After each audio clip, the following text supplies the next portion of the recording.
Bienvenidos a Economía en Breve número 190. Yo soy Mario Correa y esto es lo más relevante de la marcha de la economía y un poco más. Nuevamente comienzo por agradecer de todo corazón tanto los amables comentarios como la generosidad de las aportaciones que se han hecho hasta el momento. Les recuerdo que las aportaciones que pueden realizar a estas cuentas son para que me ayuden a encontrar el valor que tiene el programa como está y si debe continuar más allá del número 200. Comenzamos esta semana con la marcha de los mercados accionarios en el mundo y con nuestra gráfica usual con el promedio de los 10 mercados que aquí pueden ver que registraron una pérdida de 1.5% en la semana, aunque hubo contrastes muy marcados como verán en este otro cuadro que por cierto recoge algunas de las sugerencias que me han estado haciendo, donde podemos comparar tanto el rendimiento semanal como el acumulado en lo que va del año. Como pueden ver, fueron los mercados europeos los que más retrocedieron en la semana, reflejando, creo yo, la inquietud que implica la posibilidad de un nuevo confinamiento ante el repunte que continúa en los contagios por COVID-19, como ya ocurrió en Israel y ahora en Madrid, adoptándose también algunas restricciones en Londres. Los mercados estadounidenses mostraron en cambio reducciones menores o incluso un alza como en el índice Nasdaq que ven aquí.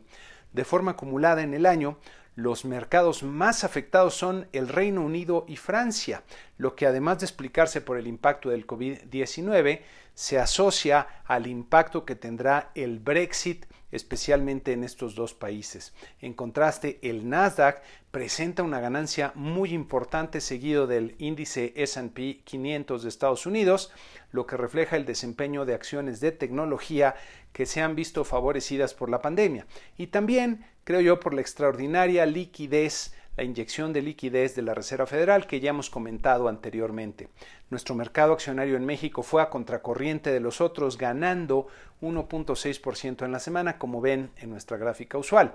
Pero fue nuestro tipo de cambio el que reaccionó con fuerza importante, depreciándose 5.7% en la semana, como pueden ver en nuestra gráfica, terminando en 22.35 pesos por dólar. Ya habíamos comentado en programas anteriores que debía esperarse el retorno de la volatilidad elevada en el tipo de cambio y que niveles por debajo de 21.50 se antojaban para comenzar a hacer posiciones en dólares, advirtiendo también de la alta sensibilidad del peso mexicano a cambios en el entorno global. En esta gráfica pueden ver el comportamiento del tipo de cambio en lo que va del año en un rango muy amplio que va de los 18.40 hasta los 25.40 pesos por dólar.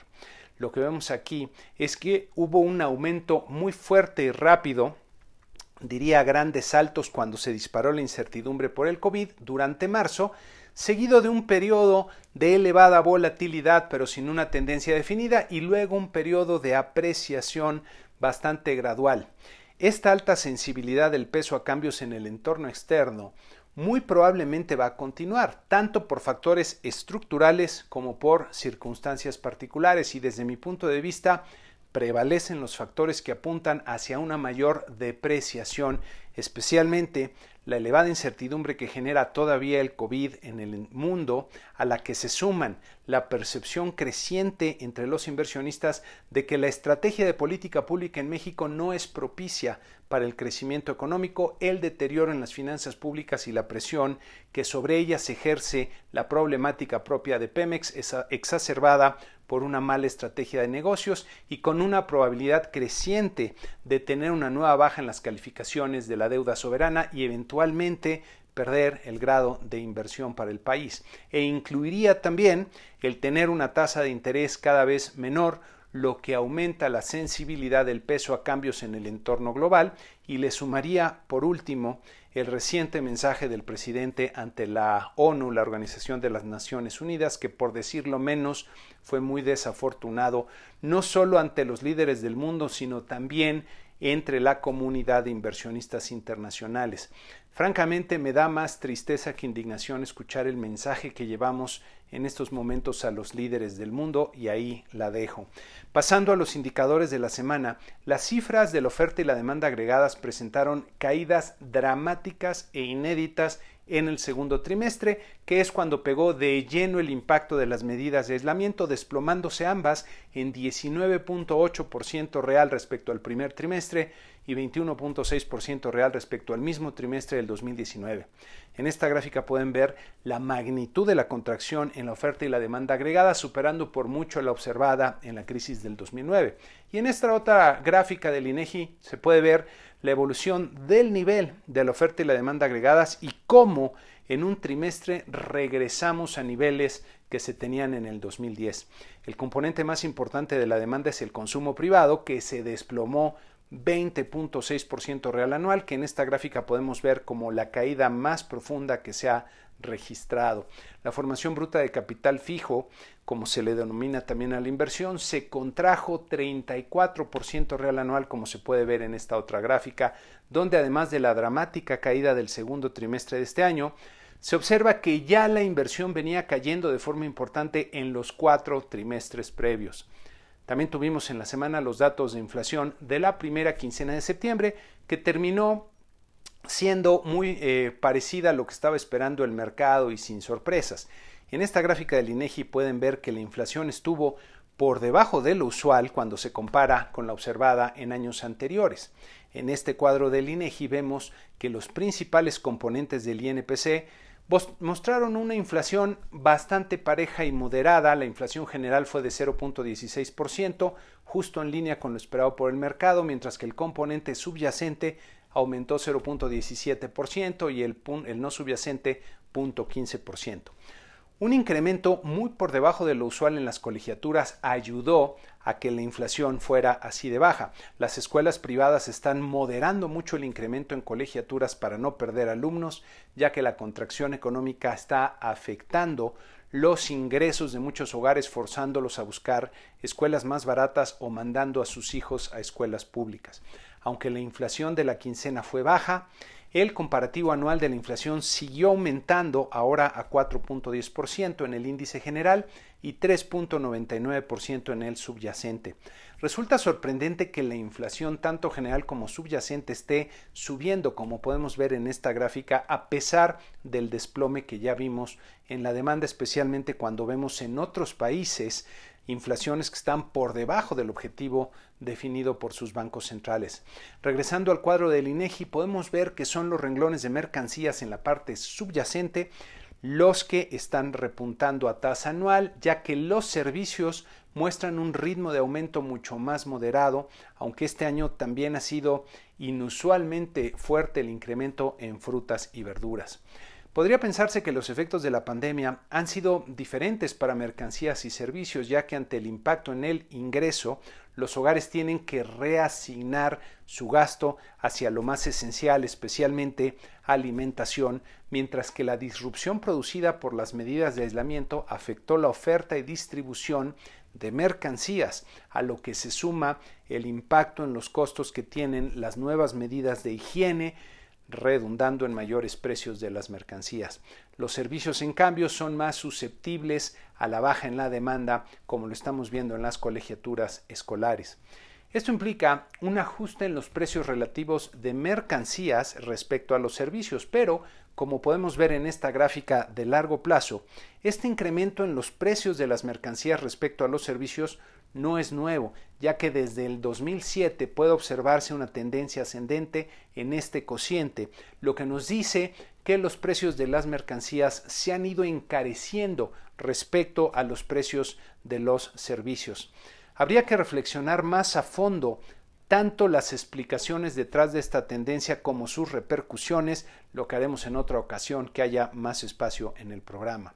Los resultados del indicador global de la actividad económica, el IGAE, que refleja lo ocurrido con la producción en el país, estuvieron bastante en línea con lo esperado en el mes de julio. Tomando las cifras desestacionalizadas del INEGI que pueden ver en este cuadro, el IGAE creció 5.7% real respecto al mes de junio inmediato anterior, pero se contrajo 9.8% real respecto al mes de julio del año pasado, observándose un contraste marcado entre el notable incremento en las actividades primarias que crecieron 10.6% real anual, mientras que las actividades secundarias que se refieren a la industria cayeron 11.6% y las terciarias, que son servicios, se contrajeron 10% real anual.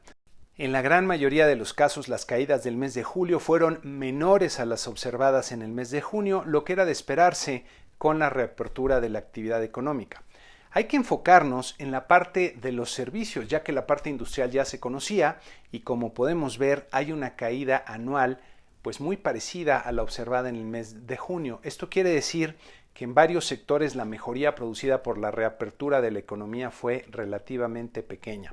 Los sectores de transporte y almacenamiento, servicios de esparcimiento y recreativos y los hoteles y restaurantes siguieron mostrando caídas de orden de magnitud parecido a las observadas en el mes de junio, una mejoría apenas perceptible.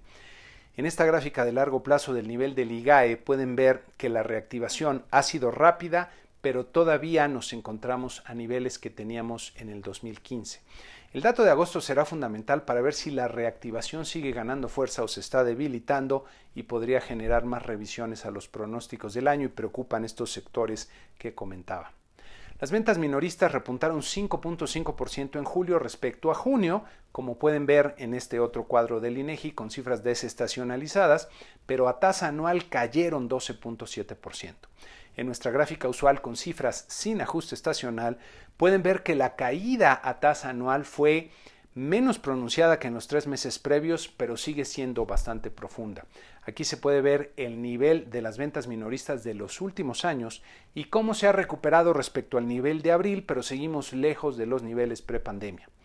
En el otro tema relevante de la semana, Banco de México recortó su tasa de interés de referencia, ahora en 25 puntos base, a un nivel de 4.25% que podemos ver aquí en la línea roja. La decisión fue unánime en esta ocasión y entre las cosas que llamaron la atención del comunicado de Banjico fue la referencia al espacio limitado que otorgan los escenarios previstos para la inflación, refiriéndose al espacio para seguir bajando la tasa de interés. En esta gráfica podemos ver que la tasa de interés real ya está rozando el cero en terreno claramente expansivo, es decir, que debería estar impulsando a la economía. No hay que olvidar, sin embargo, que del otro lado de la moneda de las tasas bajas están los ahorradores y los fondos de pensiones, que son los que están pagando por el supuesto estímulo que esto brinda a la economía. Llama la atención también que entre los riesgos que mencionan para la inflación señalan como riesgos al alza episodios adicionales de depreciación cambiaria y una elevada persistencia de la inflación subyacente, que como estamos viendo ya son más realidades que riesgos. Tal parece que con este último recorte ahora sí ya concluyó el ciclo de baja de la política monetaria y es posible que aumente el riesgo de tener que revertirlo más pronto que tarde, ya que si continúa la depreciación del tipo de cambio y la terquedad de la inflación subyacente, la inflación podría subir más allá de lo deseable y requerir un cambio en la política monetaria. Solo para recordar el desempeño que ha tenido la política monetaria desde que se tiene un objetivo de inflación del 3% en el 2005, en esta gráfica podemos comparar la inflación observada contra la meta y el promedio efectivamente logrado, que todavía está por arriba del 4%, con la estimación del promedio del mercado para el 2020 muy cerca del techo de este 4%. En esta otra gráfica pueden ver las mismas referencias pero para la inflación subyacente, recordando que la subyacente es el conjunto de precios más estables en la canasta de precio al consumidor y la que nos da una mejor idea de la tendencia de largo plazo de la inflación. En este caso, el promedio observado en este mismo periodo es ligeramente superior al 3.5%. Por cierto, está por terminar el periodo del subgobernador Javier Guzmán, por lo que en 2021 cambiará la Junta de Gobierno y habrá que ver quién será el nuevo integrante. Por último, la Secretaría de Hacienda y la Comisión Nacional Bancaria y de Valores presentaron nuevas medidas de apoyo al sistema bancario y sus clientes que están enfocadas en permitir básicamente, diría yo, una contabilización diferente de reservas crediticias y capital para aquellas reestructuras de créditos que logren reducir el pago al menos en un 25%, el pago de los acreditados, lo que implicaría aumentar el plazo hasta en un 50% del plazo original, y se menciona reducir la tasa de interés y hasta quitas al capital. Aún falta por conocerse los detalles operativos de estas medidas y qué bueno que las autoridades estén muy atentas a la evolución del sistema bancario porque, como hemos comentado en este programa, aún nos falta por ver qué tan profundo y fuerte será el impacto de la contracción económica sobre el sistema bancario. En esta semana que está por iniciar tendremos nuevamente abundante información relevante para comentar, como vemos en esta lámina. Comenzando el lunes, las cifras de la balanza comercial en agosto nos permitirán inferir cómo viene la actividad económica ya entrados en el tercer trimestre del año. También tendremos las cifras de agosto de tasa de desocupación, de actividad financiera, finanzas públicas y remesas familiares. El jueves veremos los resultados de la encuesta de expectativas de Banco de México, en la que habrá que enfocarse, creo yo, en los pronósticos de inflación para ver cómo se están moviendo. Las cifras del indicador IMEF, que ha venido ganando relevancia como uno de los indicadores más efectivos para ver los cambios de tendencia en la economía, se conocerán este jueves. En Estados Unidos tendremos las cifras de ingreso y gasto personal de agosto, el ISM manufacturero y, sobre todo, el reporte de empleo del mes de septiembre, que permitirán ver cómo va la economía de Estados Unidos. Y con esto concluimos este programa número 190 de Economía en Breve, con la invitación usual a suscribirse al canal, si el programa les gustó, a darle like, si les pareció útil, a compartirlo entre aquellos a los que consideran que también les será de utilidad, y si quieren que continúe con este enfoque de repasar lo más relevante de la semana, los invito a realizar las aportaciones que consideren reflejan de forma adecuada el valor que le encuentran al programa con las opciones que para ello tenemos aquí indicadas. Muchas gracias y que tengan una excelente semana.